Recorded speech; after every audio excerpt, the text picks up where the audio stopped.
Ak odpočítate čas potrebný na spánok, na dochádzku na pracovisko, na samotnú prácu a čas potrebný na dennodenné povinné aktivity, možno vám zostane 1 až 2 hodiny na činnosti vášmu srdcu milé.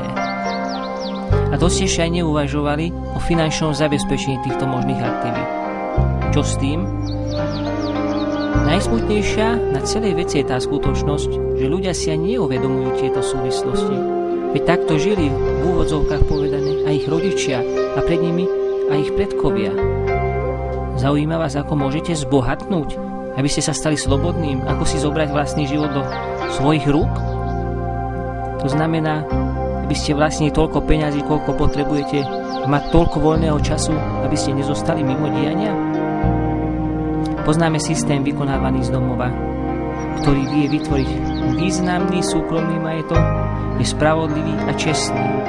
Je tak jednoduchý, že každý ho vie vykonávať.